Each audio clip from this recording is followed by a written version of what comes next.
Homage to Buddha Shakyamuni, homage to Manjushri, homage to all the lineage masters. Profound and subtle dharma is rarely encountered in eons. Now we can follow it. May we realize the Tathagata's meaning. To liberate all sentient beings, please generate unsurpassed bodhicitta. Now we will discuss the samayas of the Guhyagarbha Tantra. Among the root and branch samayas, we will first focus on the root samayas. We have already covered the first 4 root samayas in previous lessons. These are not abandoning the unsurpassed, respecting the guru, loving your Vajra brothers and sisters, and not breaking the continuity of mantra and mudra. Since we have finished explaining these 4, today we will move on to the next one. 5th, as it states in the root tantra, the secret meaning must not be publicly exposed. We often emphasize that secret mantra must be kept secret. This is not because secret mantra has committed a grave error. It is not that there are some shameful secrets that cannot be told. Generally speaking, these tantric teachings are extremely profound. Therefore, they are often difficult for people to accept or understand. For example, in the world, there are secret formulas for medicines. When Chinese medicine doctors have a secret recipe, other than passing it down through the family, most people will not announce or reveal it to the public. Even in modern science and technology, there are aspects that must be kept confidential. The higher the level of secrecy, the more profound its significance tends to be. Furthermore, within the political parties of any country today, there are also certain classified documents that must be protected. Within their governments, these classified files can only be accessed by high-ranking officials, while lower-level staff are not permitted to see them. If they are leaked, those responsible will face certain punishments. So some people wonder why everything in Tibetan Buddhism Tantra must be kept so secret. In fact, beyond Tibetan Buddhism Tantra, the world is full of many things that require secrecy. For matters that require secrecy, the more they are kept secret, the more profound their meaning becomes. It is not as if keeping a secret is inherently a fault. If that were the case, let alone Buddhism, many worldly rules and systems would be difficult to maintain. Take a family as an example. A family has their precious treasures or bank cards. Nowadays, for many bank cards, people do not just keep the code secret from outsiders. Even a husband and wife might keep the passwords from each other. This is also a way to illustrate the concept of secret mantra, and indeed there are countless analogies for it. The examples I use today are very good and easy to understand.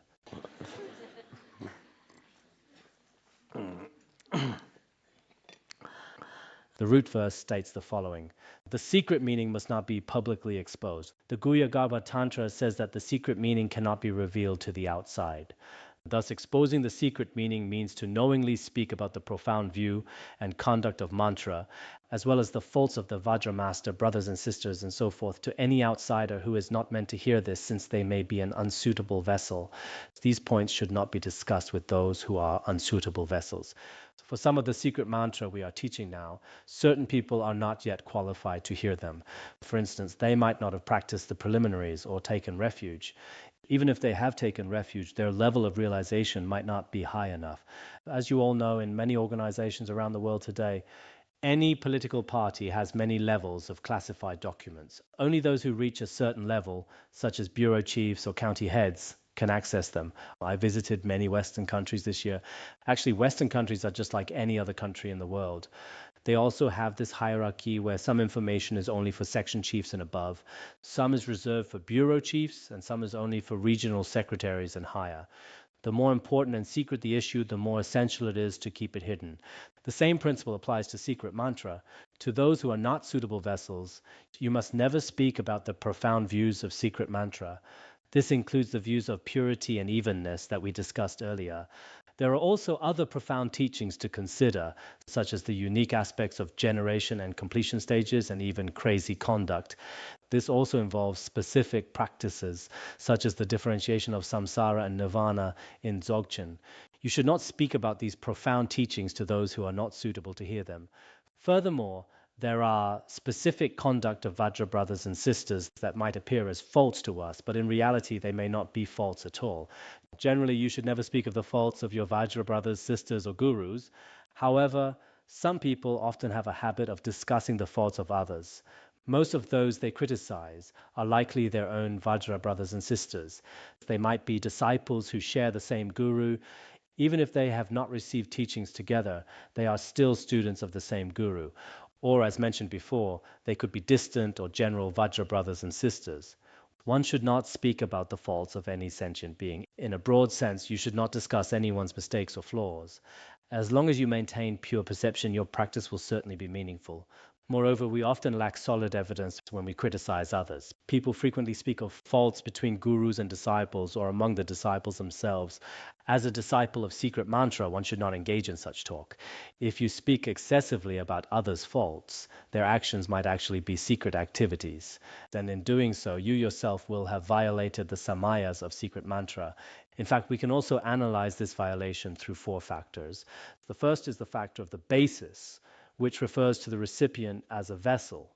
This includes those who have received empowerments as well as those who have not. It also includes unsuitable vessels who have broken their samayas. These individuals are the object or the basis for the violation. Then there is the factor of motivation, which arises from within. This is not a state of being mentally unstable or words spoken in a dream. It is not like that. One must be in a normal state of mind. One specifically and clearly knows that these matters should not be disclosed. Instead, they deliberately choose to disclose it with a full and conscious intent to speak. This means you have the mind to speak it out, though it does not always have to be through words. Someone might show certain secret tantric behaviors in front of a lot of people, even if they do not say a word. An action like that still counts as a violation. When it comes to the factor of motivation, the person really wants to do it or say it. They know very well it must be kept secret, but they go ahead and reveal it anyway. Next is the factor of the actual action. If it is just a matter of speaking, it begins when you start to speak and finishes when you have said everything. If it is a physical action, then the action itself must be completed.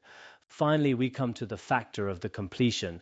It happens once you have finished speaking and the other person gets what you mean. For example, you might talk about some specific things in secret mantra. You explain profound views like purity and evenness to them. Or you perform specific conducts in front of others, like what are called union or subjugation, or any other various secret mantra conducts, and others have seen it. It is not just that they have seen it. The real line for breaking a root samaya, the line for leaking secrets, is when others start to have wrong views. When they see the profound views and deep conduct of secret mantra, as well as all its various teachings, they develop a great deal of mistaken view. They might think that this kind of conduct is definitely wrong.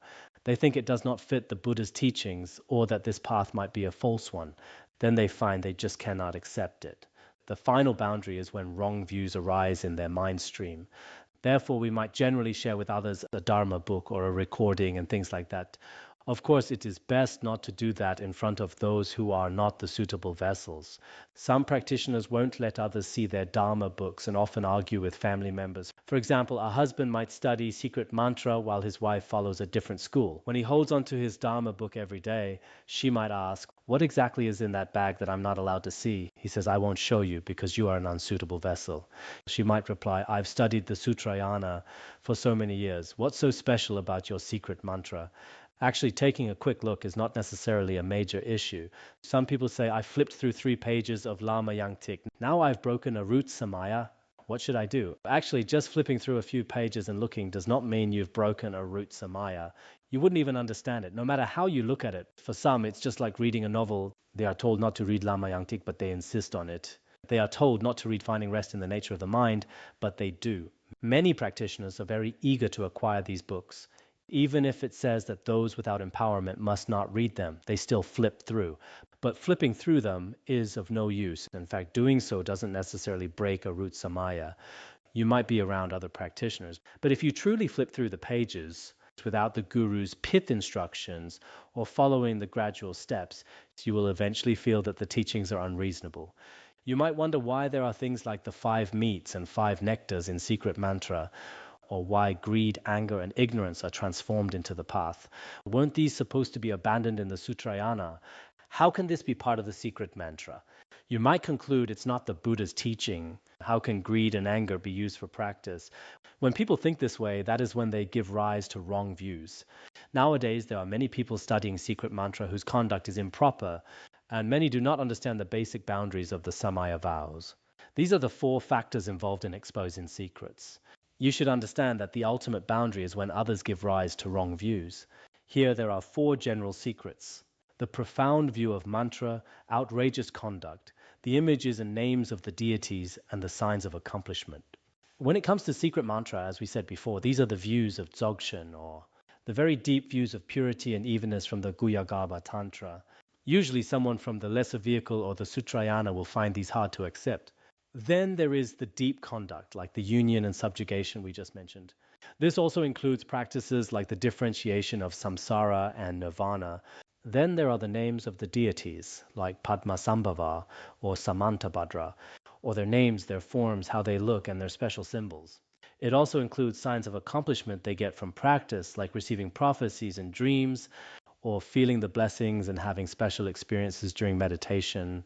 In short, things like your view, conduct, deity, and signs of accomplishment should normally be kept secret if there is no necessary reason to talk.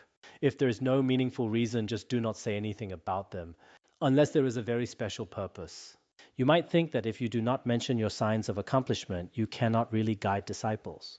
If people do not know what you have achieved, they might not listen to you.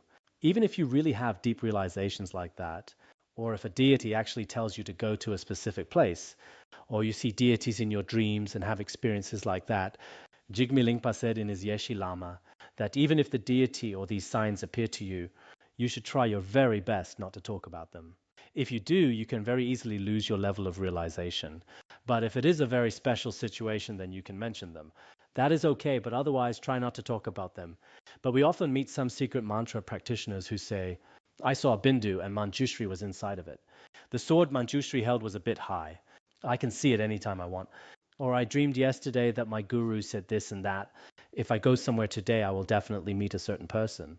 Oh, so it was you. My guru, the deity, and the Dakini all predicted this yesterday. Generally, people who love to talk about miraculous powers or these experiences show that they might not understand how to keep a secret. If you cannot keep secrets like this, then let alone the secret dharma, even normal secret recipes in the world would be hard to keep. These are the 4 general secrets. The intermediate 4 secrets are that until the practice is complete, it is necessary to maintain secrecy concerning the place of accomplishment, the time, the companion, and the substances. For example, if I'm going to practice the generation stage of Manjushri, for 7 days, it is best not to say a word about it until I'm finished.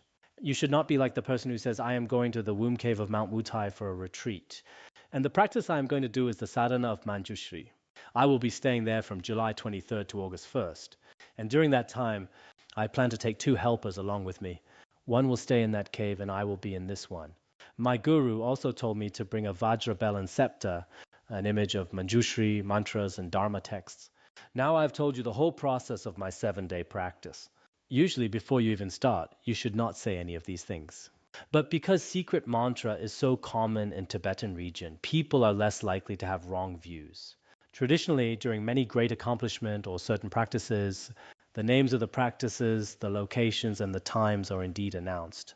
But even if these details are shared, people in the Tibetan region generally have immense faith in secret mantra.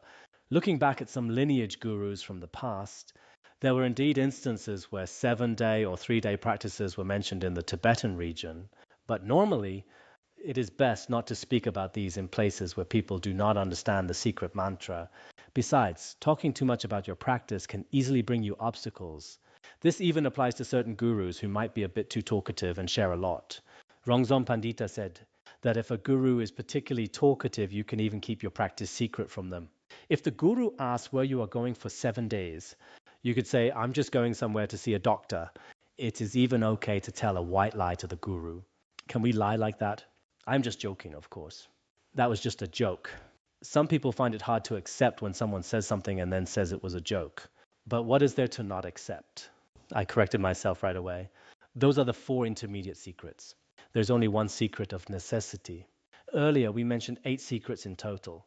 The secret of necessity means that which may cause others to lose faith, or that which may cause obstacles to the accomplishment of siddhis, which is why the mantra substances and materials are used in secrecy. Mantra substances include skull cups and other ritual implements. Various ritual materials include protectors offering vessels, bells, scepters, and dharma texts. They must be used and kept in secrecy. Even the great Mahasiddha Maitrapa went through this. When he was practicing Vajrayogini, others simply couldn't accept it.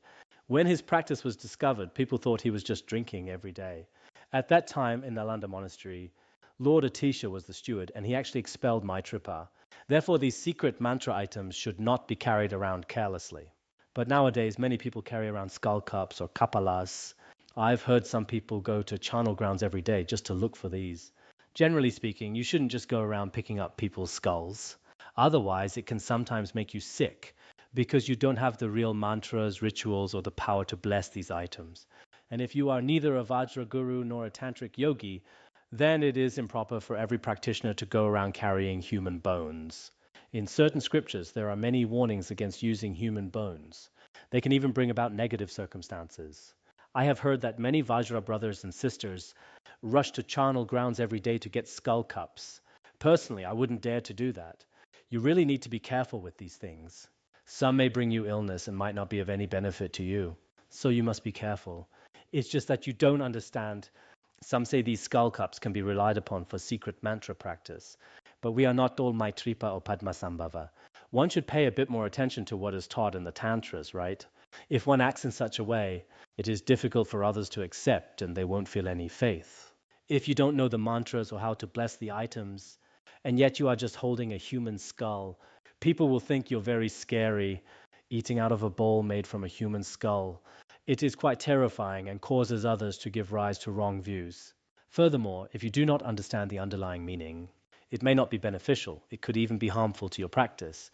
So for tantric ritual items and samaya substances, if you do not understand them, it is best to just keep a pure perception of them without trying to use them yourself. Many people travel to the Tibetan region. Last year I heard of someone carrying 7 human heads. It was quite horrific. Some weren't even dry yet, but they still wanted the bones. This is what we call very crazy behavior. Just as in the Zen tradition, there is something called crazy Zen. If performed by someone without realization, it becomes a pitfall. The same thing happens in secret mantra. Nowadays, many people in Taiwan slander the secret mantra. They're always nitpicking, even though they can't find any real proof. So if we don't have any level of realization, acting like a Mahasiddha using these items will not work out for us. Everyone needs to be careful about this. Next, we will discuss the entrusted secrets. Entrusted secrets refer to whatever the Vajra master and relatives have entrusted to be kept secret. For example, do not transmit this teaching to others, or do not tell anyone about this matter.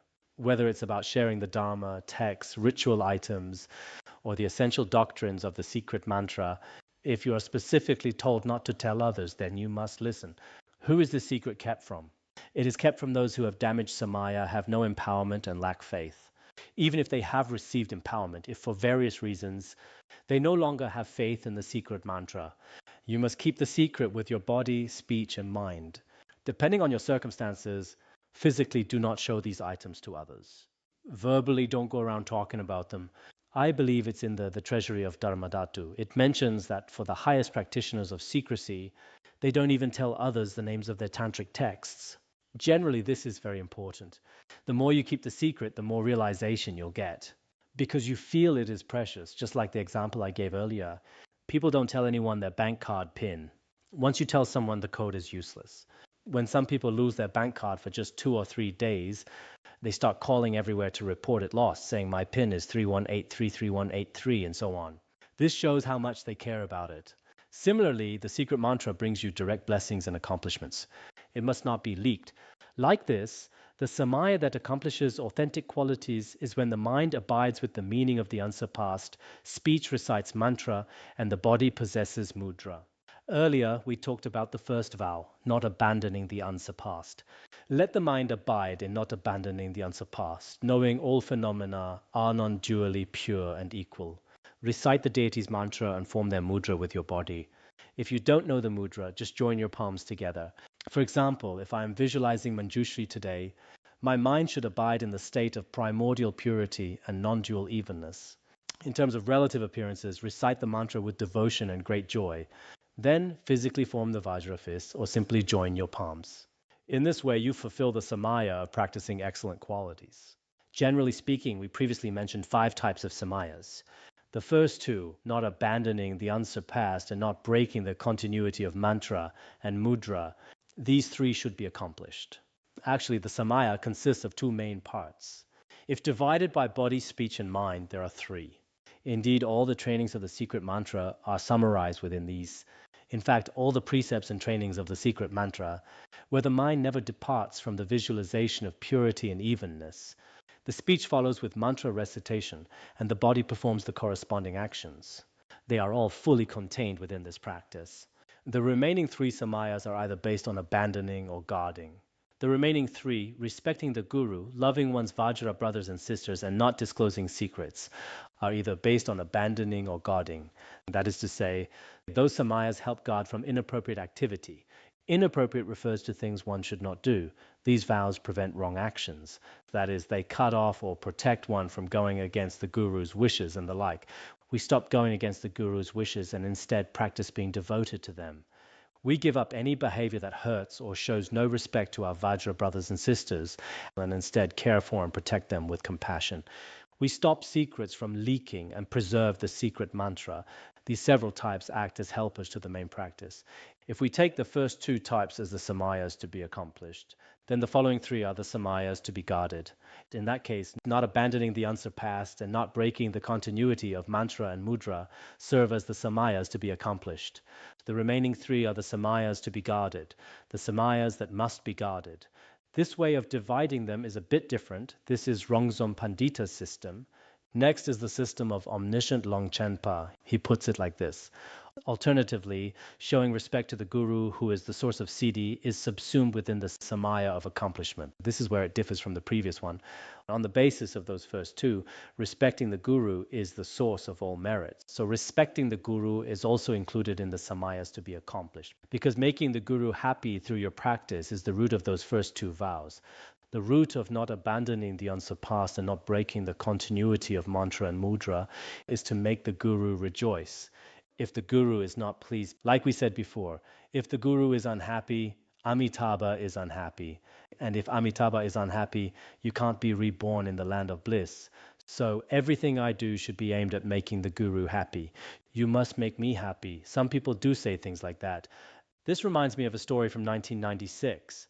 I won't go into details. That's a secret too. These five are like the trunk of a tree, as they sustain the basis for all qualities of mantra. From what we just discussed, you can see that if respecting the guru belongs to the samayas to be accomplished, then the samayas to be guarded are the other two, loving one's dharma friends and not leaking secrets. These five samayas are essentially the roots. They are the foundation for all merits of the secret mantra. If we wish to study the secret mantra, we must understand the samayas. If you don't understand them, if the fundamental roots are missing, then the leaves, flowers, and fruit are just not going to happen. Actually, very few people in the Han region who have received empowerments truly understand these five root samayas. If we don't understand this, well, take the pratimoksha vows, for example. If you take a vow without understanding it, you will likely break it very soon. Likewise, if one doesn't understand the samayas of the secret mantra, it is very dangerous to just receive an empowerment and enter the path. So everyone must make sure to do this. The foundation for upholding all merits of the secret mantra is to guard these five samayas. Each of these five samayas involves body, speech, and mind. For example, let's look at not abandoning the unsurpassed. The body doesn't abandon it, the mind doesn't abandon it, and the speech doesn't abandon it. How does the mind not abandon the unsurpassed? One thinks, all phenomena are never separate from non-dual purity and evenness. One fully holds such a view. Driven by this insight, all physical actions, whether prostrating, circumambulating, or whatever one does, all happen within the state of purity and non-dual evenness. With this mindset, whether you are reciting mantras or just talking, your speech doesn't abandon the unsurpassed. So while things might look the same on the surface, an ordinary person is completely different from a practitioner who has the right view. I once heard about a companion of a Vajra guru. When he was talking to someone, that person said, "You are a madman and I am a madman too." The guru replied, "You are mad within the ocean of suffering and samsara, but I am mad within the play of the Dharma Dhatu. There is a huge difference between us." So, looking at it superficially, they look similar. One person understands non-dual equality while the other knows nothing. They might seem to be saying the same words or reciting the same mantra. For example, during a Vidyadhara assembly, someone with a real view of secret mantra will recite and act entirely within that view of non-dual purity and evenness. Whether they are sitting or reciting, it's all done that way. But for someone who knows nothing, perhaps viewing the secret mantra like a type of qigong, well, on the surface, both of them are sitting and reciting together. But in reality, one is reciting within the play of the Dharma Dhatu, while the other is reciting within the conceptual thoughts of samsara. There's a massive difference. Thus, there are divisions for body, speech, and mind. For each of those 5 samayas, there's a body, speech, and mind aspect. Respecting the guru is like that too, with body, speech, and mind. This also goes for continuous mantra and mudra, loving Dharma companions, and not leaking secrets. All of them have these 3 aspects. 3 times 5, that makes 15 in total. In addition, they can be distinguished as aspects of samaya to be guarded and accomplished. For not abandoning the unsurpassed, you have the body, speech, and mind parts. Within each, say the body not abandoning the unsurpassed, there is a samaya to be guarded and accomplished. Mind and speech have the same, and so does the body. So if we take those 15 and multiply them by to be guarded and to be accomplished, we get 30 types. There are 30 types of samayas. These are the root samayas. You must understand this. When divided by body, speech, and mind, and then by samaya to be guarded and accomplished, there are 30 in all. They look like only 5 samayas on the surface, but actually they can be broken down like this. Next, we'll discuss the 10 subsidiary samayas. These fall into 2 categories. First, not abandoning the 5 poisons. Second, not abandoning the 5 nectars. Not abandoning the 5 poisons has 3 points. First, in the secret mantra, the 5 poisons are the 5 Buddhas. Second, if they through method are taken as the path, wisdom will arise. Third, if sustained with the view, they become the nature of wisdom.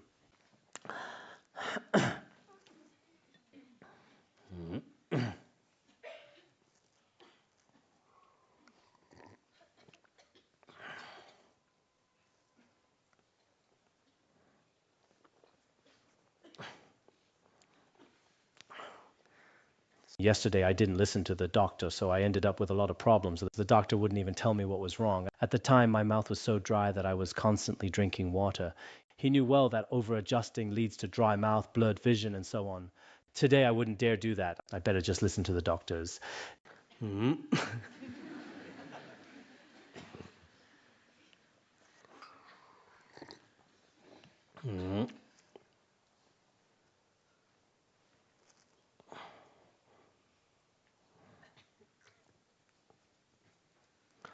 Next, we'll talk about the 5 poisons. This is very important, so everyone should be very attentive. Today's class might go a little long, but that is fine.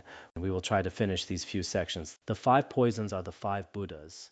We often say that things like desire, anger, and ignorance are the 5 Buddhas. Saying it is the easy part. We often say that afflictions are themselves Bodhi. Regarding afflictions, the root afflictions are desire, anger, ignorance, pride, and jealousy. Bodhi refers to the perfectly complete enlightenment, the state of a Buddha. So anyone can say the words, afflictions are Buddha. But in practice, the other day, a journalist interviewed me and asked, doesn't your secret mantra say you can use desire, anger, and ignorance, or the practice of union and subjugation as the path? Isn't that quite inappropriate for the Buddha Dharma?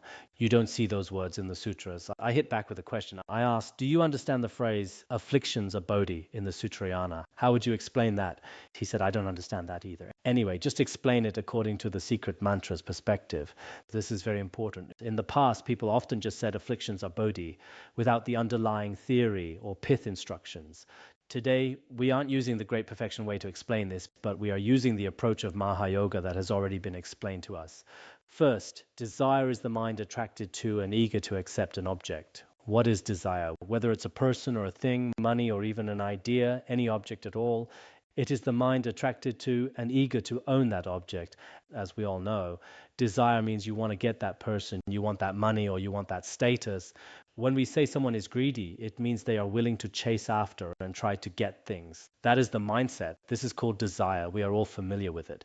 It is precisely because ordinary beings have this inner dynamic potential, because our minds have this strength of pursuit and desire to obtain. While on the path, there will be great attraction toward the teachings of the path and the result. It states in the root tantra, do not abandon desire, anger, ignorance, pride, or jealousy. Do not discard the red and white drops, the great fragrance, the marrow, or the pure vessel water. The verse states that one must not abandon desire, anger, ignorance, pride, or jealousy. This means the 5 poisons must not be abandoned. Even though this was included under not abandoning in the previous outline, it's fine to discuss it here under this section. It might differ slightly from the original text, but we can explain it this way. The 5 nectars must not be abandoned: the white drops, the red drops, the great fragrance, the marrow, and the pure vessel water. In other words, when we hear terms like the red and white drops of men and women, meaning sperm and ovum, or the worldly great fragrance, which is actually feces, and great marrow, referring to human flesh, or even pure vessel water, which is just a name for urine. Hearing these things might make us feel a bit uncomfortable. Speaking of this great fragrance, there was once a guru who talked about it very directly. Many people felt a bit uncomfortable, but you should know that actually, even in the worldly sense, these things are not always abandoned. As for not abandoning the red and white drops, relying on these red and white drops can actually stop illnesses caused by heat or cold. The great marrow and great fragrance can treat leprosy and various types of poisoning. Pure vessel water can treat throat infections, and it has uses like that. Moreover, in the uncommon teachings of the unsurpassed secret mantra, the essence of the first two are Vajrasattva and Amitabha. The great feces and marrow in the middle are Vairocana and Ratnasambhava, and the last one is Amoghasiddhi Buddha. Actually, within the uncommon principles of the secret mantra, their essence can be explained in this way. From a worldly perspective, the white and red drops and the great fragrance, and especially the great marrow, which means human flesh, if you look at it that way, even within human flesh, there are certain essences. For example, the brain marrow is the essence of the head, and the oil is the essence of the muscle. And the bone marrow is the essence inside the bones. These are the best parts of the great meat and are worth taking in. When we first hear this, we think, why are these things not abandoned?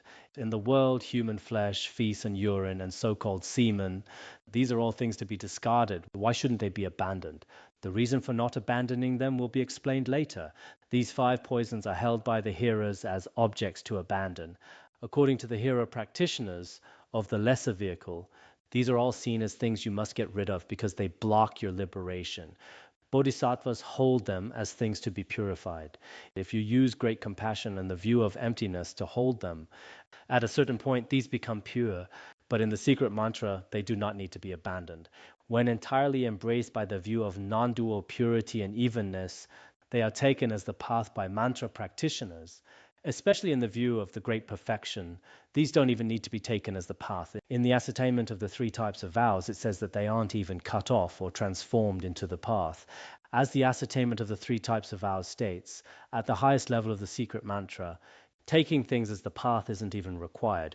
You just see their true face directly. For instance, whether it is desire and anger, or the 5 nectars we mentioned, on the surface within our conceptual thoughts, these seem very dirty and bad.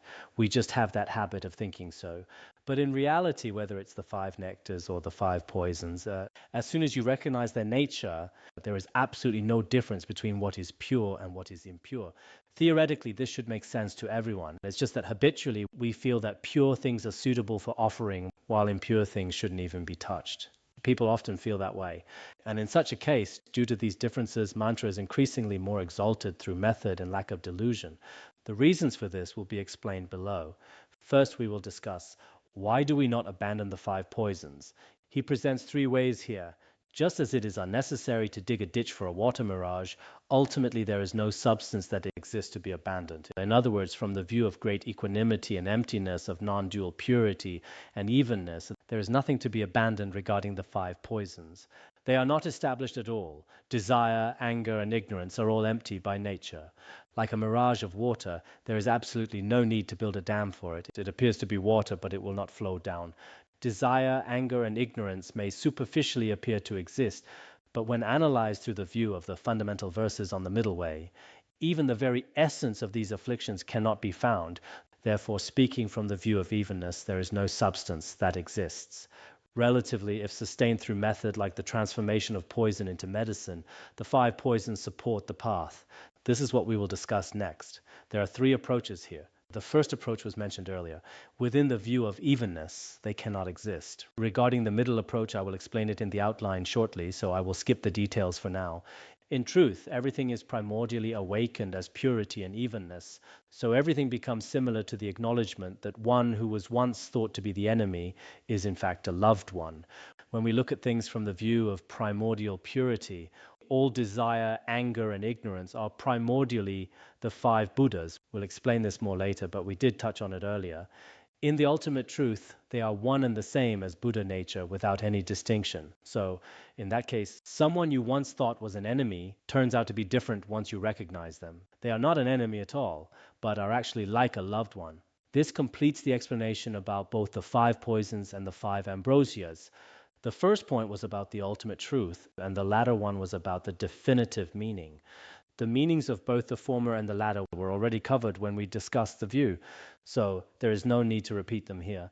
Now for the middle one, as we just mentioned, relatively, if sustained through method like the transformation of poison into medicine, the five poisons support the path. If poison is not utilized as the path, it will certainly kill you. But if you transform it using other wondrous medicines, it ultimately turns into nectar. There are such instances. We will discuss this outline below. If sustained through method, the way this becomes the support for the path is that even according to the Paramita vehicle, actually in the Sutrayana, many things are accomplished by relying on afflictions as well. The heavier the afflictions, the better the practice. The stronger the desire, the better the practice. Some might wonder, oh, how is it that greater attachment leads to greater practice? If that's the case, my practice might be very good. But what the text says is this: merit is accumulated in dependence upon the afflictions. This specifically refers to desire among the afflictions. It is indeed possible to perfect the accumulations relying on afflictions. For example, giving the gift of one's body is more meritorious than giving material things because attachment to the body is greater. This is the first point. When your desire is stronger, your accumulations actually become more complete. Why? For example, giving your body brings more merit than giving wealth or houses or even one's spouse and children. Why is the merit of giving your body so immense? It's because our attachment to the body is extremely strong. Since my attachment is so intense, if I offer my body, then that merit is the greatest. This is also triggered by attachment. It's quite logical. Many people might never have heard of this perspective before. This is one reason, perfecting the accumulations. Why is the merit of offering your body so great, while offering your wish-fulfilling jewels or wealth doesn't carry as much merit? It's because we are all so incredibly attached to our bodies. Right after that, giving away your own family also brings great merit. This is the first principle in the Sutrayana. Then the second. This also brings about the cause for accumulating great virtue. As your attachment grows, you can use that as energy to create even greater roots of virtue. How does that actually work? For instance, bodhisattvas who have not yet achieved mastery will intentionally not abandon the affliction of desire in order to accumulate merit through the cultivation of desire, which, if sustained through method, can by nature turn into virtue. We're talking about those who haven't reached the bhumis yet. After reaching the bhumis, they will perfect these accumulations. They gain perfect mastery over birth and death, mastery over lifespan, and so forth, attaining these masteries. For those without mastery, some bodhisattvas with exceptionally powerful bodhicitta do not deliberately cut off the afflictions of the desire realm. They do not cut off attachment. They feel that by keeping these desires, they can stay in the desire realm to benefit sentient beings and seek the Dharma. They have such a purpose. Therefore, certain bodhisattvas specifically choose not to sever afflictions and desires. There are such cases. This is also mentioned in the commentary on the ornament of clear realization. Some bodhisattvas with very strong bodhicitta specifically stay in the desire realm to guide beings. They are unwilling to go elsewhere, preferring to stay in the desire realm to benefit sentient beings. They are turning their desires into a power. Now for the third point. For example, the bodhisattvas who abide on the ground of devoted conduct will, through compassion, intentionally cultivate desire in order to fulfill the needs of those who are tormented by desire. Once desire arises, they experience the joy of bliss. We have mentioned this before in the story of the Brahmin Jyotika. I think I've mentioned this before. There is a famous account of Jyotika in the Chinese canon. This story can be found in volume 106 of the Maharatnakuta Sutra. This is a very important point because many people feel that the practice of union or taking a consort is not part of the Dharma. However, that is not the case. Say there's a bodhisattva on the ground of devoted conduct who hasn't reached the bhumis yet. Driven by great compassion, he sees a Brahmin woman who is struggling with an incredibly strong desire for him. So to help her out, he decides to fulfill her wishes. The Brahmin Jyotika, whom we previously called the Star Brahmin, had been practicing in a secluded mountain for many years at that time. Later, when he went into the city, he looked so dignified and handsome that this woman just couldn't help but fall for him. When he initially refused her, she was on the verge of dying from despair. At that moment, he walked away 7 steps, but then he thought to himself, it would be tragic if she died. I am willing to go to hell for her sake. Driven by intense compassion, he accepted her, and they were married for 12 years. But instead of falling into the lower realms, he was temporarily reborn in the heavens and perfected the accumulations of many eons. Why did this happen? It was because he was driven by great compassion. Even though he broke his precepts and engaged in this desire, on the surface it might not look like he was accumulating merit or virtue. So regarding this story, if anyone in the Han region who might have doubts or criticize Mantrayana, I hope they'll take a look at volume 106 of the Maharatnakuta Sutra. When you have the chance, I hope you also read it and record the original text. When I was teaching the Words of My Perfect Teacher, I explained it following that same text. But regarding these key points, practitioners of Mantrayana should always be prepared. Otherwise, whenever I go out, people are always asking me this and that. Since I have prepared in advance, I know exactly what people are likely to ask.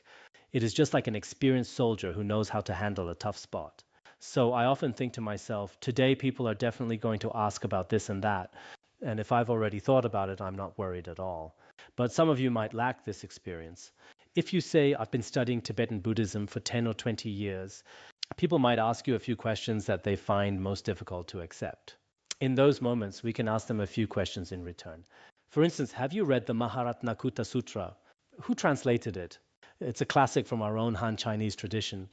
Since it's from our own tradition, it has this very story right in it. If you don't believe me, I have it right here on my phone. I will show you directly. Can you understand it? After that, their arguments will just fall apart on their own. It's that simple. This is very important. So I hope all of you will be well prepared in every respect. Even though that is still desire, since it is sustained with the method of compassion, it transforms into virtue. The same applies to the other afflictions in various ways. Others, such as hatred or jealousy, also have their own corresponding applications. In fact, the Sutrayana also mentions this. For example, telling a lie is permitted if it benefits others. Even killing can be allowed, like the story of the compassionate captain. Under normal circumstances, killing is strictly forbidden by the precepts. However, there are exceptional times when it is permitted. This also includes divisive speech and stealing, which have specific exceptions. While these are normally unwholesome afflictions, there are unique circumstances. Although not every affliction is explicitly explained this way in the Sutrayana as it is in the Mantrayana, actually the Sutra of Complete Enlightenment states, discipline, concentration, and wisdom, as well as lust, anger, and ignorance, are all pure conduct. There is indeed such a statement. So whether you're practicing the threefold training or utilizing the three poisons, all of this is actually the highest form of pure and holy conduct.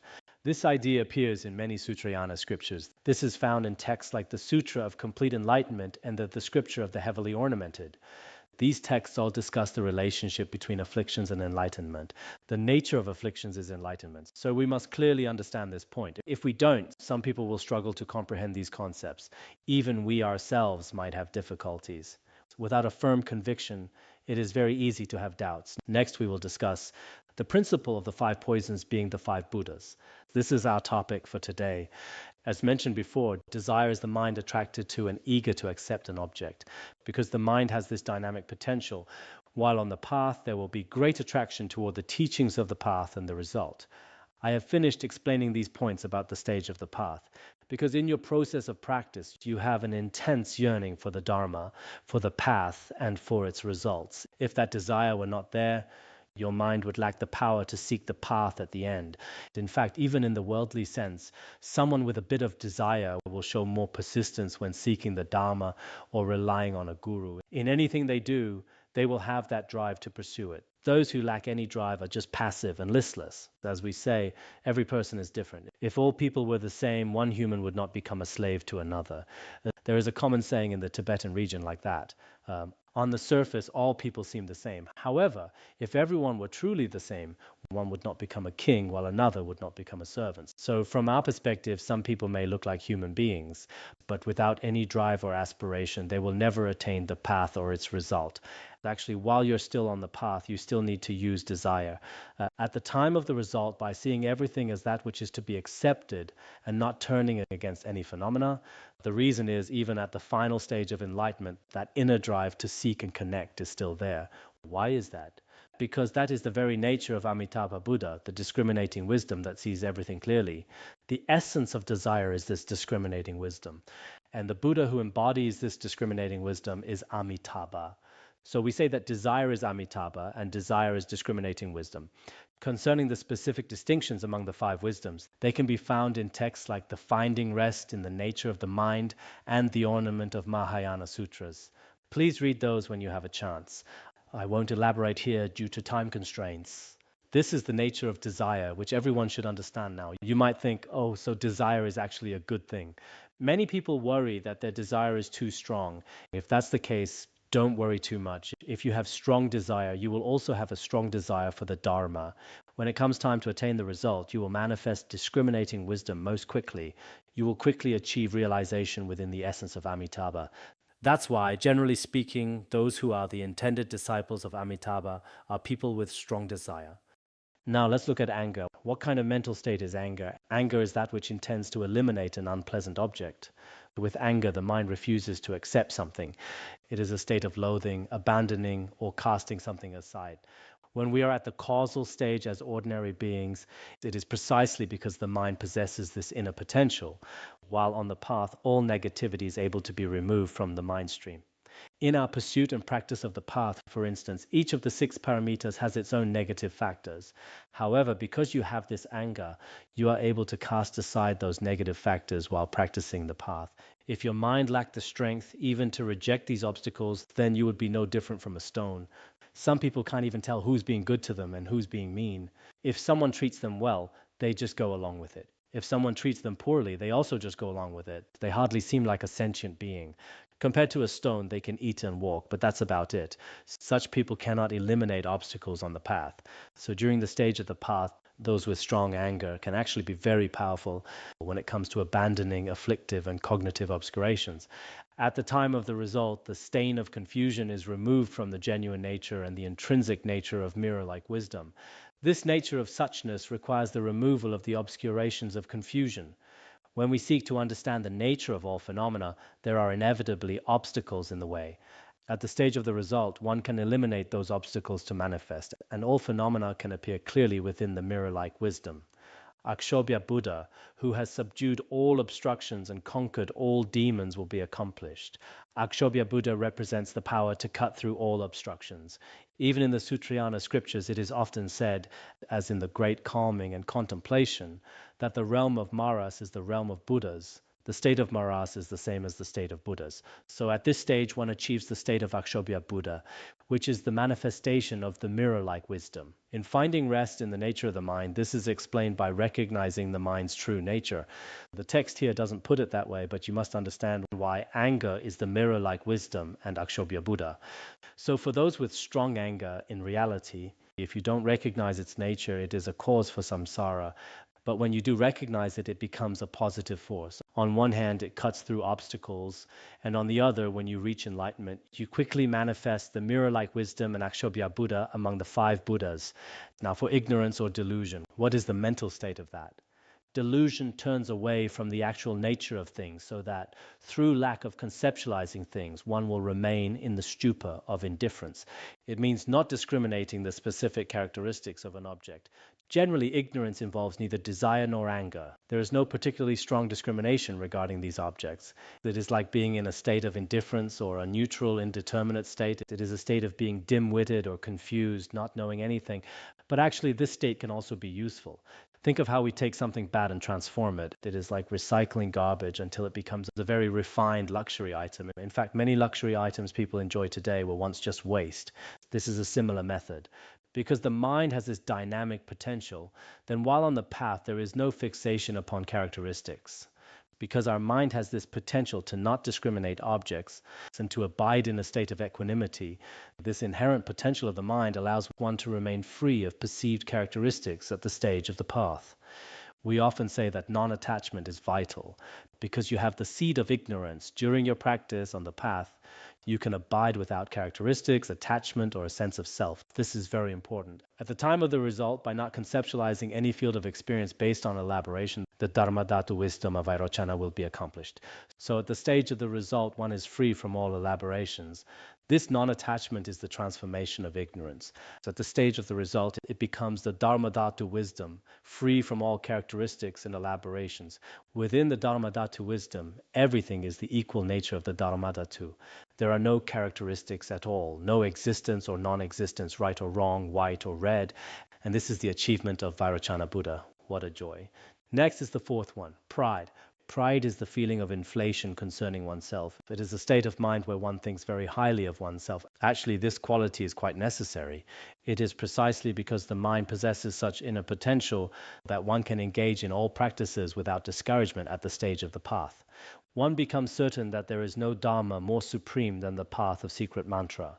Because the mind has this strength, a practitioner will not feel discouraged when facing any kind of practice on the path. Moreover, they have the courage to enter any level of practice, whether it is the Shravakayana or the Mantrayana or the profound view of Madhyamaka. They generally won't be afraid. People with this kind of pride have a natural sense of confidence. They feel capable of practicing a deity or any other practice.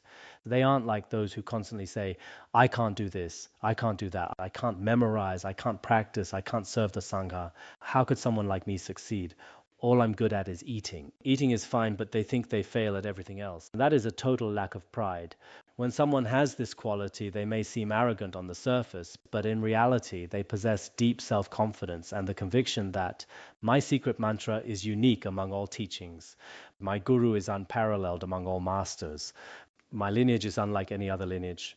Because they have such immense faith, they rely on this strength to receive many siddhis and blessings. So, in a certain sense, pride is necessary on the path. Otherwise, if you are too humble about everything, life is very short.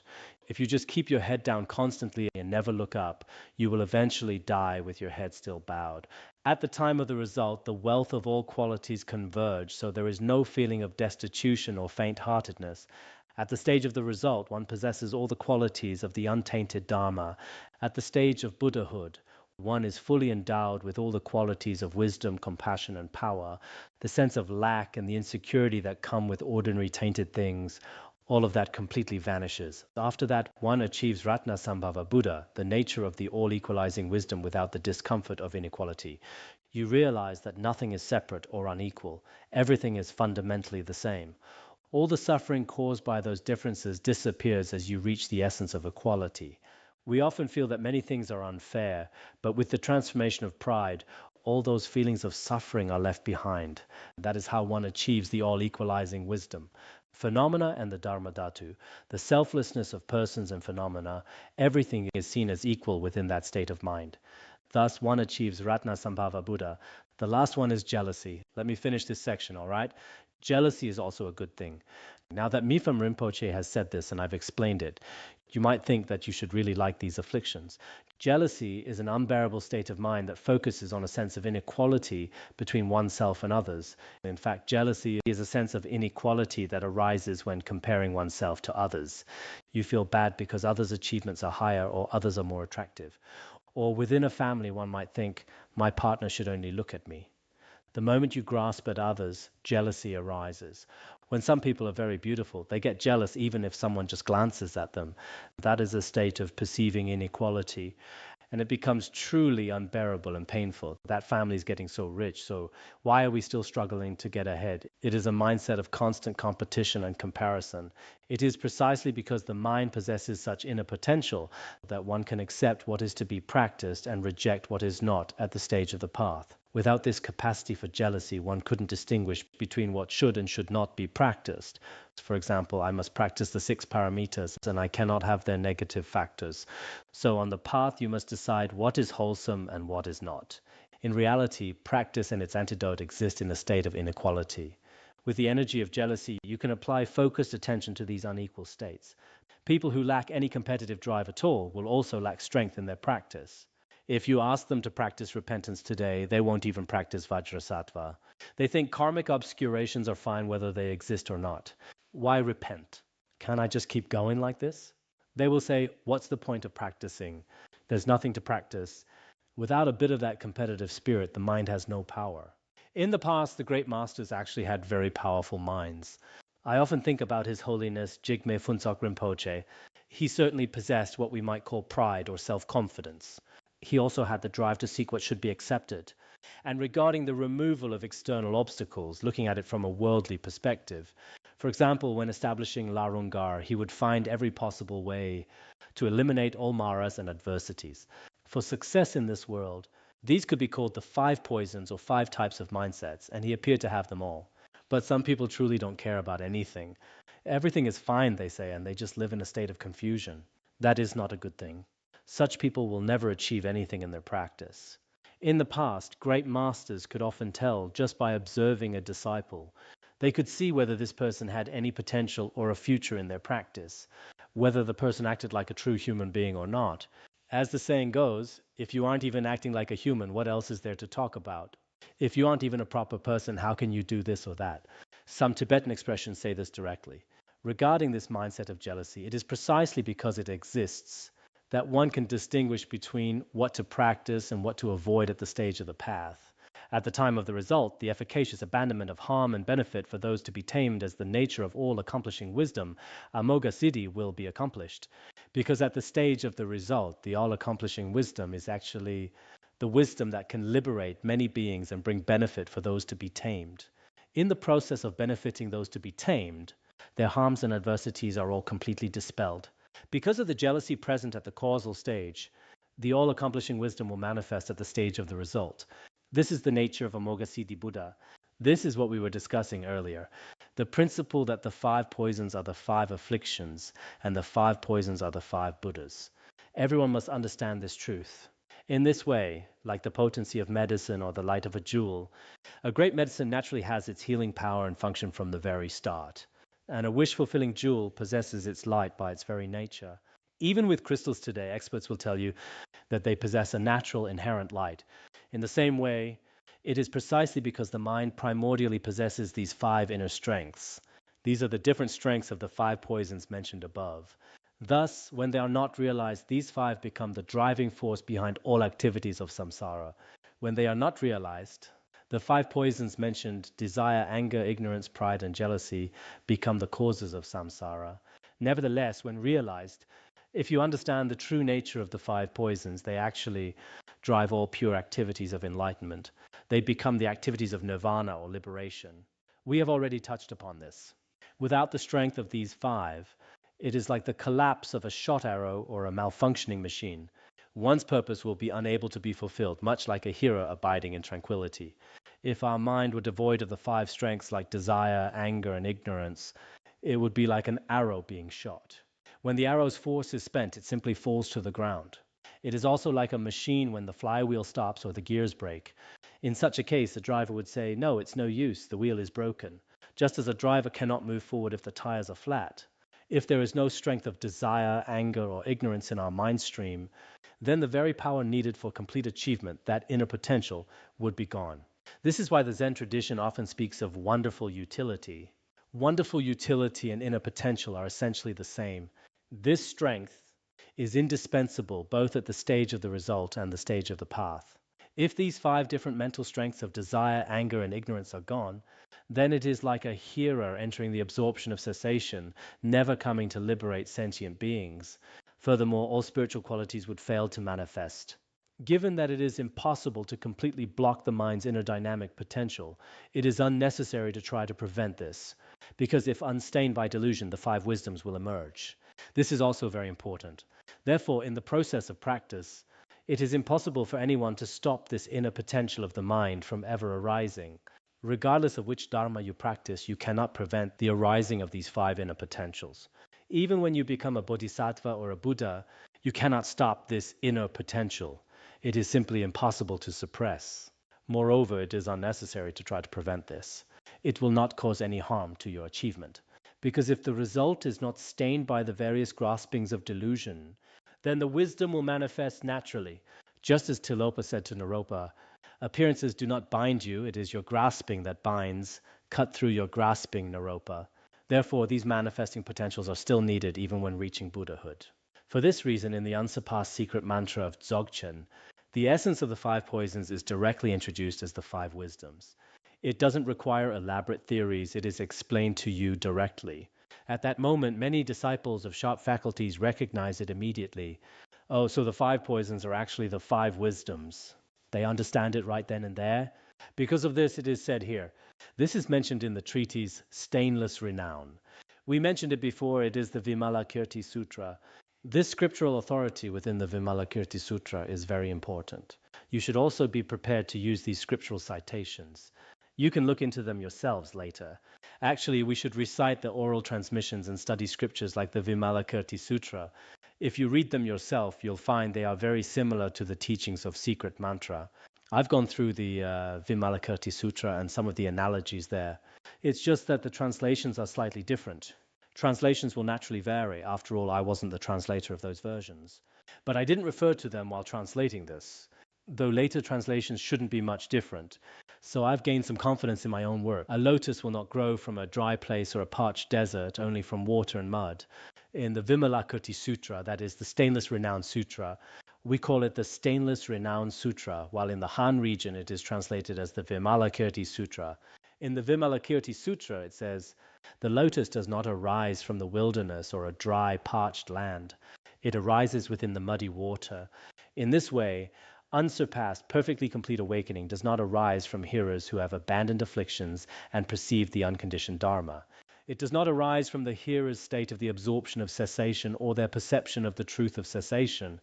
It doesn't arise within such a state.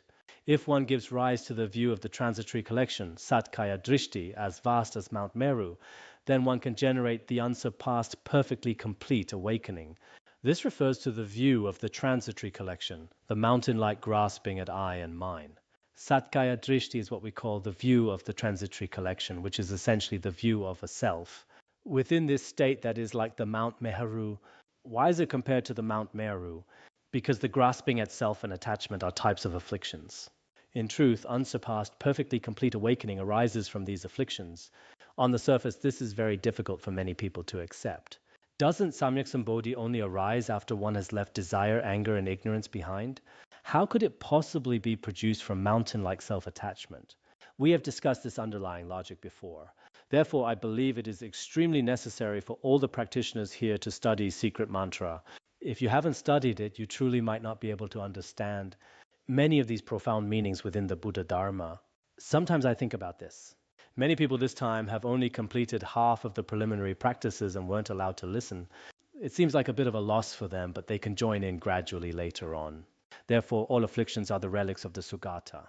This means that afflictions are the Sugata, the perfect enlightenment. Whether you call it the relics or the lineage of perfect enlightenment, the true essence and lineage of what one will become in the future is precisely these afflictions. In other words, Bodhi is produced from within our afflictions. The principle that afflictions are Bodhi should be very easy to grasp now.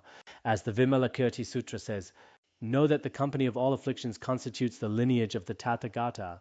All these afflictions are actually the seeds of the Buddha.